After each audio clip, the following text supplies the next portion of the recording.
रुपए, पैसे और समृद्धि को लक्ष्मी का रूप माना जाता है।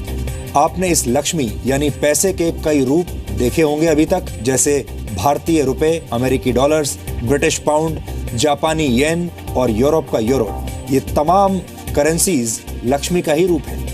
इनमें से ज्यादातर करेंसीज कागज से बनी होती हैं, जिन्हें आप अपनी आंखों से देख सकते हैं, अपनी जेब में रख सकते हैं और इन्हें छूकर महसूस भी कर सकते हैं। आप जिस भी देश में जाते हैं, आपको उसी देश की करेंसी इस्तेमाल करनी पड़ती है। लेकिन क्या आपने ऐसी करेंसी के बारे में सुना है जो किसी को दिखाई नहीं देती, लेकिन फिर भी वो दुनिया की सबसे मूल्यवान करेंसी बन गई है? हम बिटकॉइन की बात कर रहे हैं। ये एक प्रकार की डिजिटल करेंसी है। अगर इंटरनेट एक देश होता तो शायद बिटकॉइन इंटरनेट की राष्ट्रीय करेंसी होती। हो सकता है कि बिटकॉइन के बारे में आप में से बहुत सारे लोगों ने नहीं सुना होगा, और जिन्होंने सुना भी होगा उनमें से भी बहुत सारे लोग ये नहीं जानते होंगे कि ये कैसे काम करती है, बिटकॉइन होता क्या है। इसलिए आज हमने तय किया है कि हम दुनिया की सबसे मूल्यवान करेंसी का विश्लेषण आपके लिए करेंगे, क्योंकि इस करेंसी के एक सिक्के की कीमत आज की तारीख में करीब 45,000 रुपए है। यह अलग बात है कि यह सिक्का किसी को दिखाई नहीं देता, क्योंकि ये एक तरह का डिजिटल सिक्का है। आज हमने इस खबर के विश्लेषण का फैसला इसलिए भी किया है क्योंकि दुनिया में पहली बार बिटकॉइन के रूप में हुए लेन देन को एक भारतीय एजेंसी फ्रीज करने की तैयारी कर रही है। बिटकॉइंस का इस्तेमाल करके ड्रग तस्करों ने पैसे का लेन देन शुरू कर दिया है, और अब इस लेन देन की रकम में से करीब 500 बिटकॉइंस को फ्रीज करने की तैयारी भारत के नारकोटिक्स कंट्रोल ब्यूरो ने कर ली है। हम आपको बता दें कि एक बिटकॉइन की आज की कीमत 45,000 रुपए है। इस हिसाब से जब्त की जाने वाली रकम होगी करीब 2 करोड़ 25 लाख रुपए। आप ये जानना चाह रहे होंगे कि आखिर ये बिटकॉइन है क्या, ये कैसे काम करता है और क्यों दुनिया भर के लोग बिटकॉइंस खरीदना चाहते हैं। हम इन सभी सवालों के जवाब आज आपको देंगे। बिटकॉइन दुनिया की पहली डिसेंट्रलाइज्ड क्रिप्टो करेंसी है, जो खास तौर पर डिजिटल दुनिया के लिए बनाई गई है। बिटकॉइन का इस्तेमाल पूरी दुनिया में कभी भी और कहीं भी किया जा सकता है। बिटकॉइन के जरिए कोई भी व्यक्ति दुनिया में किसी भी दूसरे व्यक्ति को रकम भेज सकता है, पैसा भेज सकता है। और सबसे बड़ी बात यह है कि इसके लिए किसी बैंक या थर्ड पार्टी एजेंसी की मदद नहीं लेनी पड़ती। यानी आप जो भी पैसा किसी को भेजना चाहते हैं, उस पैसे को सीधे अपने बिटकॉइन वॉलेट से दूसरे व्यक्ति के बिटकॉइन वॉलेट में ट्रांसफर कर सकते हैं। इस तरह से पैसा ट्रांसफर करने पर आपको सिर्फ 2.5 सेंट यानी करीब 1 रुपए 67 पैसे की फीस देनी होती है, जो कि बहुत ही कम है, मामूली है। दुनिया भर में इस वक्त लाखों लोग साधारण करेंसी की जगह बिटकॉइन का इस्तेमाल कर रहे हैं। अभी दुनिया में पैसों के कानूनी लेन देन के लिए बैंक्स का इस्तेमाल करना पड़ता है। यहां तक कि किसी देश में कितनी करेंसी का सर्कुलेशन होगा, ये भी बैंक और वहां की सरकारें तय करती हैं। लेकिन बिटकॉइन एक ऐसी व्यवस्था है जिस पर किसी एजेंसी, बैंक या सरकार का नियंत्रण नहीं है। बिटकॉइन के तहत लेन देन सीधे 2 लोगों के बीच होता है। यह लेन देन, आर्थिक लेन देन, पूरी तरह से एनक्रिप्टेड होता है, यानी यह पैसों के लेन देन का एक सुरक्षित और सुपर फास्ट तरीका है। लेकिन इस आर्थिक लेन देन की प्रक्रिया में आपके वॉलेट में नोट्स नहीं आते, करेंसी नहीं आती, बल्कि कुछ डिजिटल कोड्स आते हैं, और यही कोड्स आप तक पहुंची हुई रकम होती है। अब आपको बताते हैं कि बिटकॉइन की अर्थव्यवस्था कैसे काम करती है।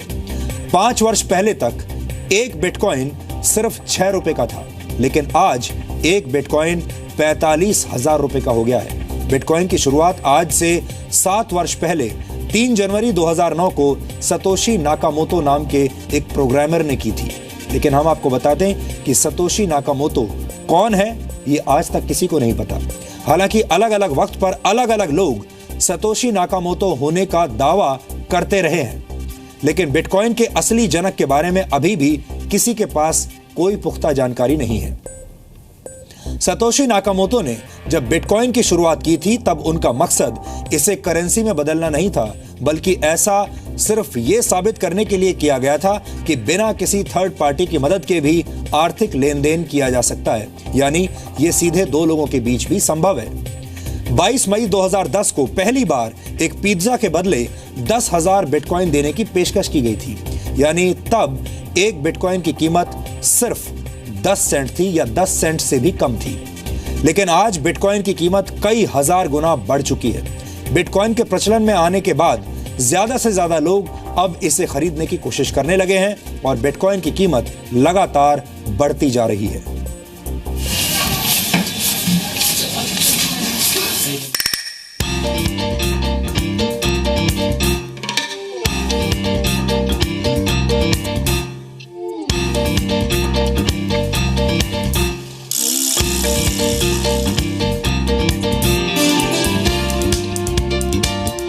दुनिया में अलग अलग देश हैं, अलग अलग संस्कृतियां हैं, अलग अलग लोग हैं, अलग अलग भाषाएं हैं, अलग अलग खान पान और अलग अलग ताकतें।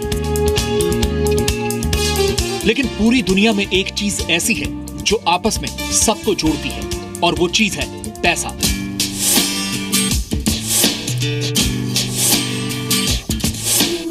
आज लगभग हर काम के लिए पैसों की जरूरत पड़ती है, चाहे वो खाना खरीदना हो, पानी खरीदना, घर खरीदना, हथियार खरीदना, यानी हर चीज के लिए पैसों की जरूरत होती है। कई लोगों की जिंदगी इस पैसे को कमाने के चक्कर में खर्च हो जाती है। पैसे के लिए लोग मेहनत करते हैं, संघर्ष करते हैं, अपराध करते हैं और यहां तक कि लोगों का खून भी कर देते हैं। लेकिन क्या आपने कभी सोचा है कि ये पैसे, ये करेंसी और कागज का वो टुकड़ा जिसे हम नोट कहते हैं, असल में है क्या? दरअसल जो कागज का नोट आपकी जेब में है वो एक तरह का वादा है। वादा है आपको कागज के टुकड़े पर लिखी गई रकम चुकाए जाने का। जब आप ये नोट किसी दुकानदार को देते हैं तो वादे का ये कागज उसके पास पहुंच जाता है और वो दुकानदार बदले में आपको सामान दे देता है। यानी कागज के इस नोट का पूरा मूल्य सिर्फ वो वादा है जो आपसे रिजर्व बैंक ऑफ इंडिया ने किया है। लेकिन जब कागज के यही नोट आप बैंक में जमा कराते हैं तो बैंक उसमें से एक बड़ी रकम दूसरे लोगों को उधार दे देता है, जबकि आपके अकाउंट में आप अपनी जमा की गई रकम देख पा रहे होते हैं। हालांकि असलियत में वो रकम वहां होती नहीं है। उधार लेने वाला व्यक्ति उसी पैसे से सामान खरीदता है और वो पैसा एक बार फिर बैंक में पहुंचता है। बैंक उस पैसे को फिर उधार के तौर पर दे देता है और उस पर ब्याज भी वसूलता है। इस तरह से कागज के टुकड़े पर किया गया वादा अर्थव्यवस्था का सबसे बड़ा वादा बन जाता है। सच यह है कि अगर 3% लोग भी बैंकों में जमा अपना पैसा एक साथ वापस मांग ले तो बैंकों के पास देने के लिए कैश होगा ही नहीं, क्योंकि वो कैश यानी आपके द्वारा बैंक को सौंपे गए नोट एक बड़ी अर्थव्यवस्था का हिस्सा बन गए हैं। और इस पूरी अर्थव्यवस्था पर नियंत्रण है सरकारों का और बैंकों का। यानी सरकार और बैंक के स्तर पर अगर कोई गड़बड़ हो जाए तो आपका पूरा पैसा डूब सकता है। लेकिन बिटकॉइन इसी खतरे और बैंकों और सरकार के इसी नियंत्रण को दूर करने की कोशिश है। बिटकॉइन एक डिजिटल करेंसी है और एक सॉफ्टवेयर है। बिटकॉइन इंटरनेट की दुनिया से जुड़े कंप्यूटर्स के जरिए पेमेंट का नया तरीका है। बिटकॉइन एक ऐसी डिजिटल करेंसी है जो ओपन सोर्स सॉफ्टवेयर पर आधारित है, जिसका आविष्कार सतोशी नाकामोटो ने किया था।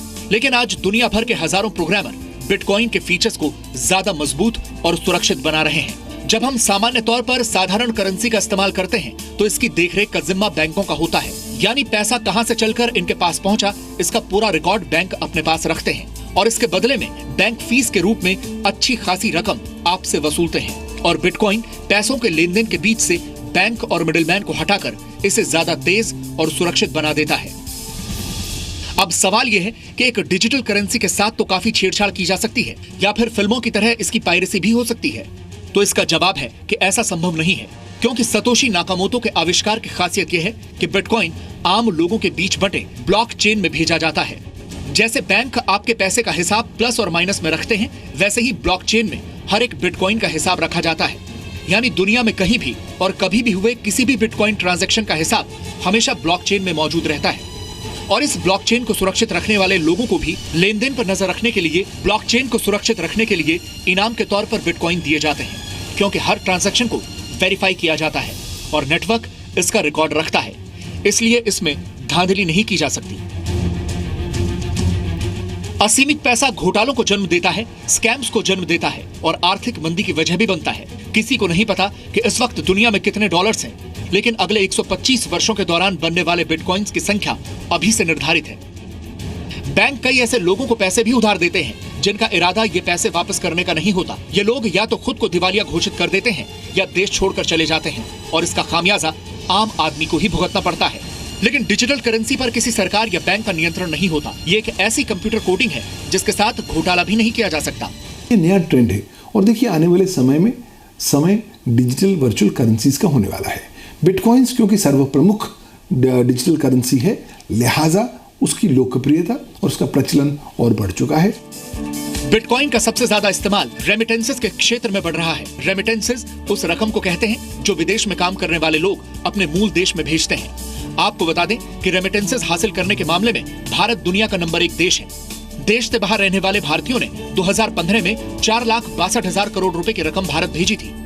आमतौर पर यह रकम बैंक के जरिए या मनी ट्रांसफर एजेंसियों के जरिए भेजी जाती है और बैंक्स और एजेंसीज रकम ट्रांसफर करने के लिए 5% से 30% की फीस वसूलते हैं। पूरी दुनिया में मनी ट्रांसफर पर औसतन 10% का चार्ज लगता है, यानी जो रकम हर साल भारत से बाहर रहने वाले भारतीय अपने घरों में भेजते हैं, उसमें से औसतन 46,000 करोड़ रुपए इस फीस के रूप में चुकाए जाते हैं। यह बहुत ही सेंसिटिव चीज़ है और बहुत ही सेंसिटिव चीज़ों पे इस्तेमाल होता है, तो इसलिए इसकी जो मैकेनिज्म है और जो लोग इसको हैंडल करते हैं वो हाईली सोफिस्टिकेटेड संस्थाएं होते हैं। ये सामान्य करेंसी के पैरेलल काम करने वाली करेंसी है जिसका इस्तेमाल दुनिया में हर दिन बढ़ रहा है। दुनिया की हजारों कंपनियां अब पेमेंट के लिए बिटकॉइन को स्वीकार कर रही हैं। आप फोन खरीदने से लेकर होटल बुक कराने, कार खरीदने, इलेक्ट्रॉनिक आइटम्स की खरीदारी और यहाँ तक कि कॉफी खरीदने के लिए भी बिटकॉइन का इस्तेमाल कर सकते हैं। लेकिन ऐसा नहीं है कि बिटकॉइन के साथ खतरे नहीं हैं। सरकार का नियंत्रण न होने की वजह से इस करेंसी की वैल्यू ऊपर नीचे होती रहती है। लोग गलत कामों के लिए प्रतिबंधित वस्तुएं खरीदने के लिए भी बिटकॉइन का इस्तेमाल कर रहे हैं और दुनिया भर की कई सरकारें और बैंकर्स इसे कानूनी मान्यता देने के लिए भी तैयार नहीं है। लेकिन बिटकॉइन का सारा हिसाब किताब इंटरनेट पर मौजूद रहता है, यानी बिटकॉइन काले धन की समस्या को भी समाप्त कर सकता है और पैसों के लेन देन में नई तरीके की पारदर्शिता ला सकता है। ब्यूरो रिपोर्ट, जी मीडिया। अब आप सोच रहे होंगे कि जिस बिटकॉइन के निर्माता के बारे में किसी को कुछ पता नहीं, जिस बिटकॉइन को चलाने वाले लोगों के बारे में किसी को कुछ पता नहीं, वो डिजिटल करेंसी आखिर काम कैसे करती होगी और बिटकॉइंस निकलते कहां से हैं। तो आपको बता दें कि बिटकॉइंस का आदान प्रदान पीयर टू पीयर तकनीक से होता है, यानी ये रकम एक कंप्यूटर से सीधे दूसरे कंप्यूटर में पहुंच जाती है। लेकिन इस लेन देन को सुरक्षित बनाते हैं वो हजारों लोग जो अपने ताकतवर कंप्यूटर्स की मदद से इन ट्रांजैक्शंस पर नजर रखते हैं और इनकी जांच करते हैं। और जो भी व्यक्ति ऐसा सफलतापूर्वक कर लेता है उसे इनाम के तौर पर कुछ बिटकॉइंस दिए जाते हैं। इसे बिटकॉइन की माइनिंग कहा जाता है। दरअसल कोड लैंग्वेज में होने वाले इस आदान प्रदान को वेरीफाई करने वाले हजारों लोग इस प्रक्रिया में बैंक के एक क्लर्क की तरह काम करते हैं और इन्हें माइनर्स कहा जाता है।